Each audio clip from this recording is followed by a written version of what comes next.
What's going on, everybody? You already know what it is. It's your boy Jay Stash back at it again. Day number 3, live from Fan Expo Dallas. And I mean, I've had the opportunity to sit with some amazing and talented individuals across the weekend, and the list gets no shorter today.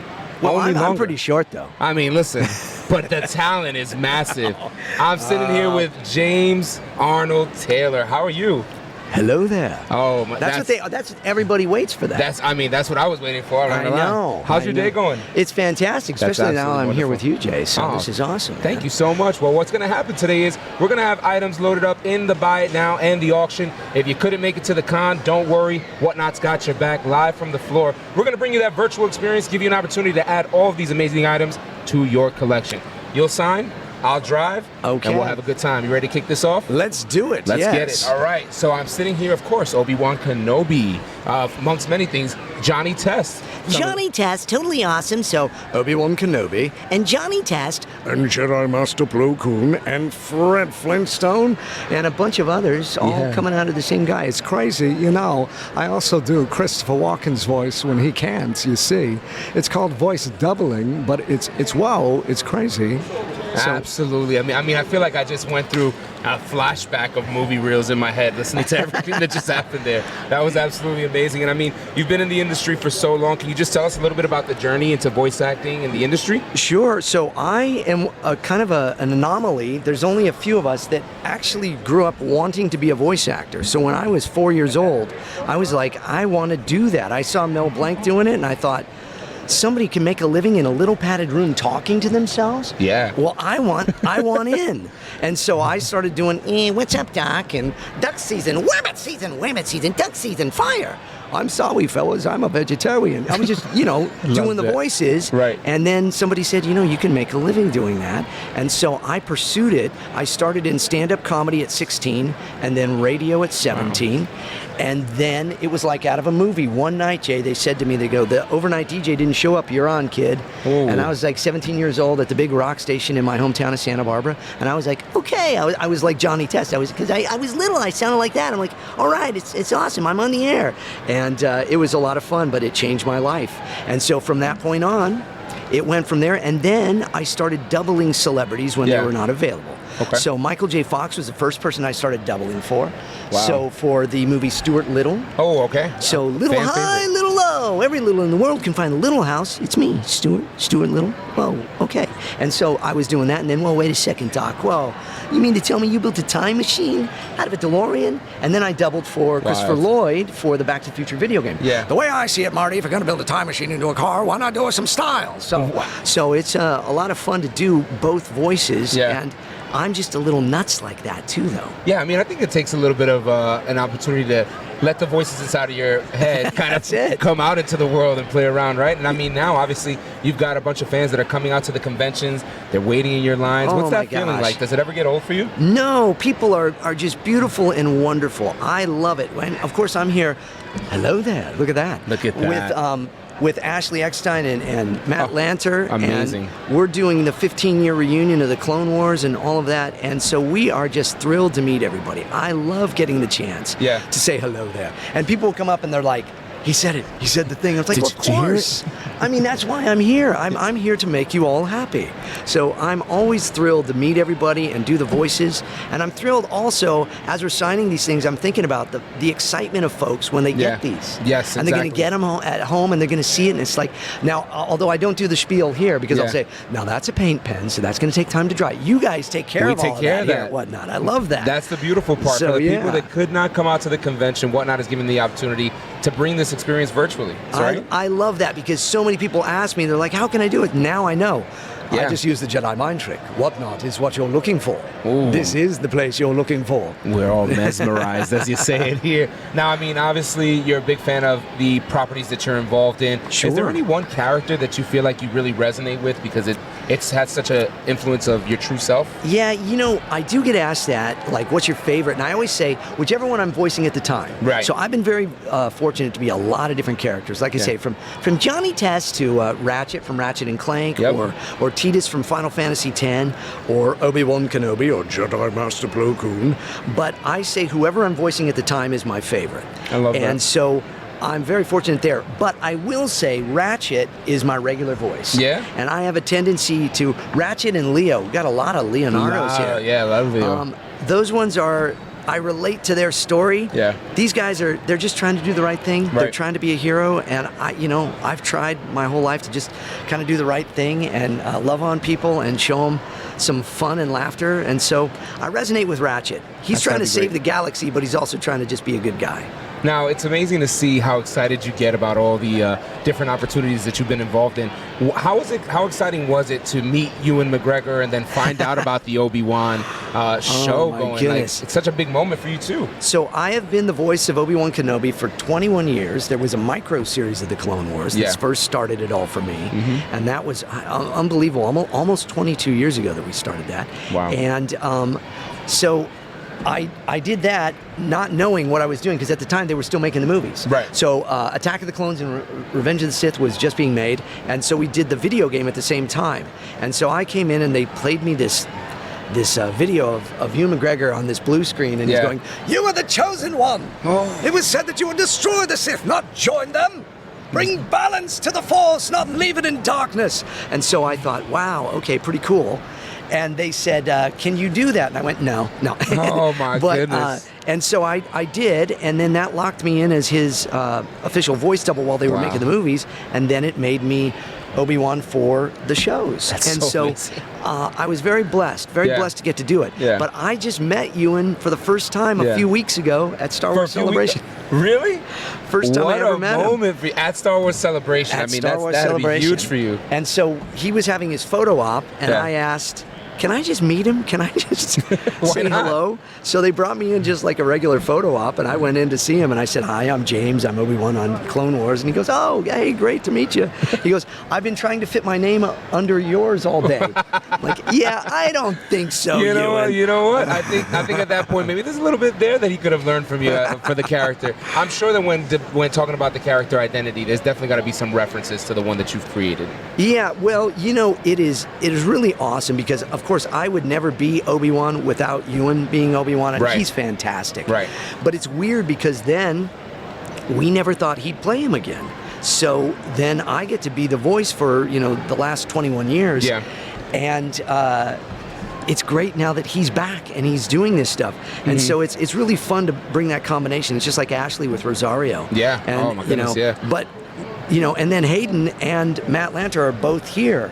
So this is really cool for all of us. It's got to be so exciting for the fans, yeah. It is exciting for the fans. I think they think we all kind of just know each other and we hang out. Right. "Hey, Ewan, how's it going, man? Just come on over. I'm hanging out and watching Star Wars." You coming to brunch on Sunday? Yeah, of course, I'll be there. That's just not the way it works, but we love it when we all do get to have our worlds collide and come together. So it's been very cool. Now, as a Star Wars fan yourself, what do you think about the current state of the Star Wars live industry, the live action roles? I think it's never been a better time to be a Star Wars fan. I can agree with that 100%. Because now there's so much. See, I'm much older than you. I'm more like old Ben Kenobi, Jay. But I was around when A New Hope came out, and I saw it for the first time, and it changed my world. How lucky you must have been. Yeah, and so... But back then, you had to wait years to even see a trailer for another one. And you didn't know anything. So now, it's all, at the touch of a button. Right. But there's also so many wonderful shows going on. And I do want to say, Clone Wars is really responsible. I'm not saying the cast were not responsible, but Dave Filoni and George Lucas having that vision and doing what they did when Star Wars was kind of... I don't want to say dying out, but people it wasn't in the forefront of their mind. Yeah, there was like a crossover in like the fan base trying to figure out where it would go next. Exactly right. So it was wonderful that we could be a part of that, and it was right when social media was breaking. Yeah. And Twitter was really happening, and Matt and Ashley were really on the forefront of that too. And so we all started just interacting with the fans, and then it really created this thing of like, oh, here's this cast, and here's this show, and it's Star Wars, and it's new, and it's still got George's fingerprints on it, and so that was really an exciting time, and it was a great way to make what we all now have which is Star Wars. Star Wars, yeah. Everywhere. Yeah, the all the time. accessibility to the franchise and the ability for fans of all ages to go back has really developed with live streaming. Do you think that live streaming has allowed your fan base to continue to grow? Oh, yeah. Yeah? Yeah, I think so. And, you know, the beauty of all of this, too, is that I get to be here and people get to see me and see other voice actors and what we do. So, like, people come to the table and they have no idea, oh, I didn't know you were Johnny Test. Oh, I didn't know you do Hiccup from How to Train Your Dragon and Fish Legs. You know, it's totally awesome. Or Gingy, the gingerbread man, not like gumdrop buttons. Oh. You know, so, or Captain Jack Sparrow, you know, Captain Jack Sparrow, man, savvy, or Willy Wonka, or any of these characters. They didn't know that it was this one guy in a little padded room talking to himself doing that. And so it's been a great way to show everybody the talent of voice actors, too. So I love it. And I know that you mentioned Ratchet from Ratchet & Clank series becoming your favorite. Has it also become a fan favorite, and what's that like to see the character and the franchise popularity grow? It's been 20 years of me voicing Ratchet and 18 different games. Wow. And it has been phenomenal. In fact, David Kay, who's Clank, is here at the show as well, and so we've been getting to do stuff.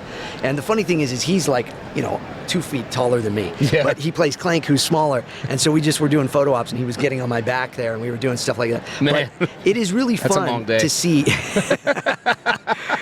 Don't I know it? But it is really fun to see the reaction of everybody and these games. So the games just keep getting better and better, and the technology gets better and better, and so that certainly doesn't hurt us at all. Now, with all the voices and experience that you've acquired over the years of doing this, have you ever had any desire, or maybe educate me, of doing something on the other side, maybe voice coaching or production, screenwriting, anything like that? So it's funny that you ask, Jay. Oh, well, I'm here with the good questions. Well, yeah, just so happens, shameless plug.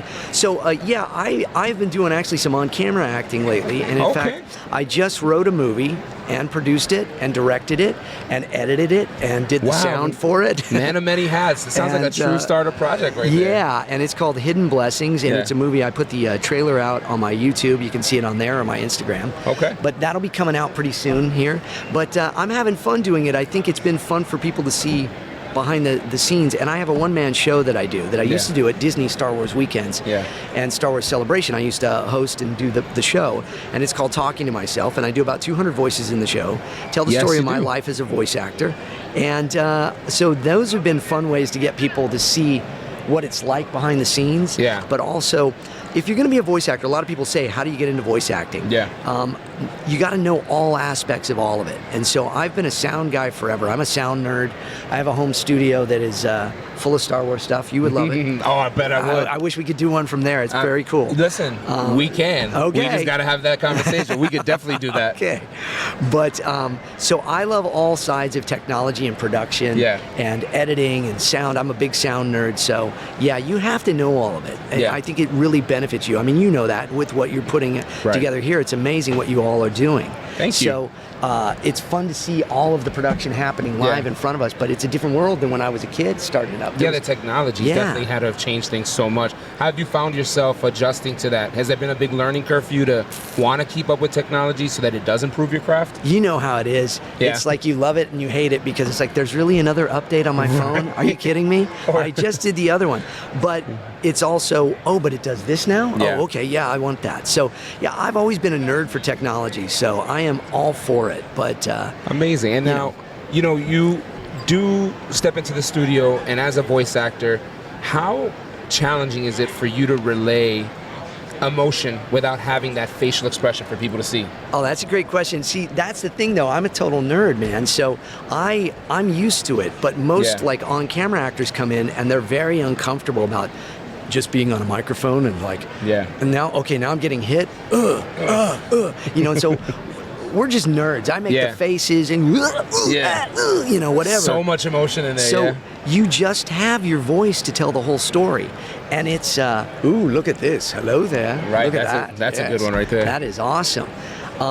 So I love the fact that that's how it is for voice actors. We only have our voice to tell the story, and if we do our job right, people see the character. instead of us. Right. And so that's the cool part. I'm sure that this has opened up a lot of opportunities. And in addition to your work as a voice actor, you've also written a book titled JAT 365, 365 Inspirations for the Pursuit of Your Dreams. Look at you. Tell us a bit about subtitle. that. Yeah. I wrote it down specifically because I wanted to give the title the credit that is nice. due. Thank you. You're welcome. So yeah, I wrote that book a few years back. Well, quite a few years back now. It's coming up on the 10th anniversary, I think. Wow. Because it was when social media was just breaking, and there was so much negativity. People are always, either ready to complain about something or judge a movie or whatever. And I thought I want to do something positive. So I challenged myself for every day for 365 days to write something positive on social media. And then I took it afterwards and realized, I could probably put this together and make a book out of it. And so I did. And the book is like a journal. So you can journal your thoughts and your feelings. I ask you questions in it. I ask you to pay it forward and share it with somebody.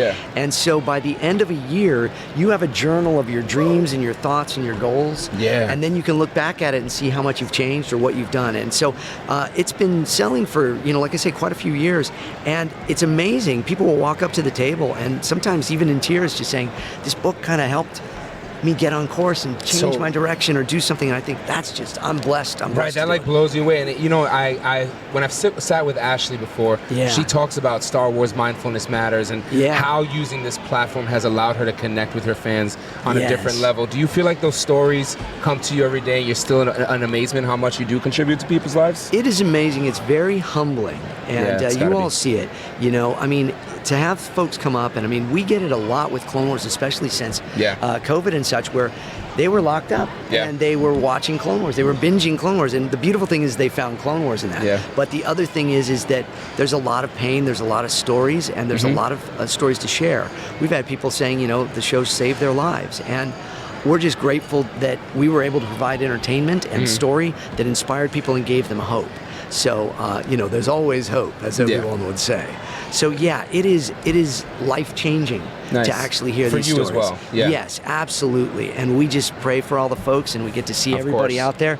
And then we get the photo ops and so many inspirational, amazing stories, too. So, It's great to see how much fun you do have with the craft because, again, I guess keeping it fun is also a motivating factor for you. Sure. And I love the video I've watched of you recently where you're doing 12 voices in less than 60 seconds. That's got to be so much fun, that aspect of it. Do you find ways to keep it fun every day for yourself? I sure try to. My wife and my daughter are here. They're my crew, my assistants, and so we always try to inspire each other and make each other laugh. And so people always ask my wife, does he always do the voices? And she's like, yes. Yes, he does. It's wonderful. It's wonderful. But so great. There's always a new voice to hear. I'm listening to your voice right now, so who knows? I may be, doing my impression of you next time. I would love to hear that. I would love to hear how you take the Bronx and translate that there. Well, it's like, so I'm Yondu in Guardians of the Galaxy on the cartoon, I'm also Cosmo, the telepathic Russian cosmonaut dog, and he's very similar. I also do this guy. There's this show on Apple TV, and it's I do the big bad wolf, and so he's like this. What? Wait, forget about it. All right, so I'll just take that and I'll start moving that over to get your voice. I'll hear the accent. I'm gonna be working on it now. I like that. Then that means we're just gonna have to set this up again to get it done. Absolutely. For everybody tuning in now, we're live from Fan Expo Dallas. I'm having the pleasure of sitting with James Arnold Taylor and hearing the signature story of his amazing career, all of the things that he's voiced, all the things that he's passionate about. You've got a room full of your fans in here who are just dedicated to the things that you've put out, and as you've mentioned, have changed their lives. What do you have to say to the people that support you? Well, I would say hello there, and thank you so much. Thank you for taking the time to check out all the things that I do. I really love it when people know. They come up to the table and they say, oh, you were this voice and you were this voice. I'm like, oh yeah, I forgot about that one. Me. So thank you all, and for the wonderful questions, and thank you for all the time with this. But it is really fantastic. And for those of you that are wanting to be voice actors, go do yourself a favor. Look at D. Bradley Baker's website, iwannabeavoiceactor.com, because it is amazing and there's wonderful information there. Yuri Lowenthal and Tara Platt have a book called Voiceover, Voice Actor, and those are great things. But you can also go to my YouTube channel and check out all of that too, and see and be inspired by different stories of people. But I always feel like watching someone do what they do is the best way to learn. So that's what, on my YouTube channel, I created videos for people to see me in my booth in my home studio and see how it's done, so they can start learning, because that's what I did when I was a kid and I was trying to be a DJ. I watched the DJs sitting in the room. Yeah. It'd be like this, and you'd be the DJ doing your show, and I'd just sit there and watch, you know? And I would take it in, and I'd see what's going on. And I found that that's some of the best ways to learn. So never give up. Know more than you want to know what you believe and why you believe it, but go after those dreams. That's what I would really say. That's so amazing. And it's such a great message to hear from somebody that is constantly, you know, working, and it seems like always working to perfect your craft and working to keep on the road and maintain a connection with the fans. What's the personal side of it? Like, how do you maintain that work-life balance? You mentioned being a dad and a husband. Oh, yeah. Well, it's a lot of prayer. I'm a person of faith, and so I take that very seriously, and I use that as my balance. And I'm very vocal about it, but, you know, try not to be smothering with it. I just try to be very open and honest to give people like a fly on the wall into my life. And so, you know, I just do my best to just try to remember that it's all a blessing every day, and everything that happens to us is for a reason. So a few years back, I lost my voice to black toxic mold. Oh wow! And couldn't talk, and so I could have taken that as, oh, this is the worst day of my life, but instead I tried to look at it as a challenge, and that God was strengthening me to do stuff. Yeah. And so it was a blessing in disguise. Yeah, sometimes those things are. Yeah. So you just. Whenever you go through something hard, remember, you can use this as a chance to build yourself up and to get stronger and build muscles, okay? Right. So that's what I would say. Now, with all the times that you spent in the studio and working on all these different, do you have any core memories, something that you look back and go, man, this was a really special time for me? Oh, well, I think probably the first time we got to do Clone Wars was pretty amazing, because not that I just knew it was going to turn into all of this, but I think I knew, wow, I'm in the room with really special, wonderful people. And Ashley and Matt and Catherine Tabor and Anna Graves and Jim Cummings and all these amazing folks. I knew this was a one-time thing. Tom Kane, who's the voice of Yoda, Corey Burton. So I tried to take it in, and I still have very fond memories of those moments in the studio the first time we went in. That's so fun. But also just, you know, it's afforded me a lot of amazing opportunities being Obi-Wan Kenobi. I got to sing the national anthem in God Bless America at a Dodger game once in front of 55,000 fans, and I'm not a singer, Jay. So neither am I. Tell that to my shower, though. You know. But so I've just been afforded so many amazing things. I got to host, like I say, Star Wars weekends for years. And Star Wars celebrations. So there's always these amazing things that come along with it. So I try to take each one and make it that moment that you're talking about. So I hope that answers it. It definitely does. And I mean, kind of working through that answer, that is definitely super impactful, because a lot of people love to hear this message. And I feel like it really personifies the voice actor, which is something that I like to do here, is kind of just help people realize that there's such an amazing human being behind these characters that they know, you know? God bless you, and a lot of that Thank influence, you. man, of course. Now, I want to switch gears a little bit. We've got a little bit of time left. I wanted to make it fun. Can I get your rankings on the Star Wars movies from best to worst? Oh, no. I mean, I got to ask it. What is he doing to me? The hot. You're killing You're here live with Jay Stash. We're going to get into this right now.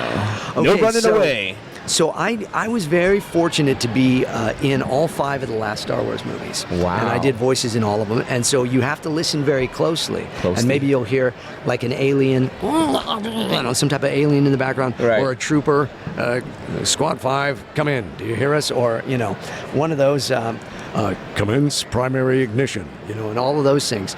So I don't know. I love them all. But I will say, top of the list is A New Hope. A New Hope. Most people say Empire Strikes Back. I know. Everybody loves Empire Strikes Back. I love Empire Strikes Back. But you cannot have Empire Strikes Back without A New Hope, Jay. So I guess we're not going to have enough time to go back and forth in this discussion. No, I totally understand. I mean, kicking it off with A New Hope, what a way to set the tone, right, for the entire franchise. Right. And then Empire Strikes Back. Yeah. I'm going to do a little switcheroo, though. I'm going to say Revenge of the Sith. Ooh, okay. And then... At 3. Yes. Okay. And then probably Return of the Jedi. Yeah. Attack of the Clones. Phantom Menace. And then... And that's because I'm in that world. Well, Clone Wars, the movie. Yeah. I get you. But, and then we would go back to the new ones. We could put them in order. I think of their actual order. I'd be okay with that. Although, well, Rogue One has got to go up front. Closer to. Yeah. Actually, I got to sneak Rogue One up Rogue One definitely hits you in the feels, you know, right there, you know? And that, so when I So when we do those, we would go in to get to see the movies a couple months before they came out. And we're doing the background voices. And so when Rogue One, spoiler alert, do it. That moment at the end with Vader, they showed us that. You got to see it. Like, people have seen it. Yeah, at this point. But we were all in the room and we're watching this happen with Vader. And it was chills for sure. Yeah. And we just thought, wow, people are going to lose their minds. So now the other thing that people may not know is I originally was the voice of Obi-Wan in Force Awakens at the moment where Rey has her little spot where she touches the lightsaber. Really? And what they ended up doing, so Matt Wood, the genius sound designer behind Star Wars, he had me come in and do some Obi-Wan lines, and Rey, don't be afraid, Rey, these are your first steps. And I did all of that, and they loved it so much. J.J. Abrams loved it so much, he said, hey, great, let's get Ewan McGregor in to do it. So I... But that's one of those moments where I can tell that you're a type of person where ego doesn't take over for you. It's more like what's better for it. No, you're right. We're an artist. We're sensitive. I get that. Artists are sensitive about their stuff. I totally get it. But, it's one of those things where... It was great, yes. And they ended up doing a combination of Alec Guinness and Ewan McGregor's voices. They took Alec Guinness saying, don't be afraid.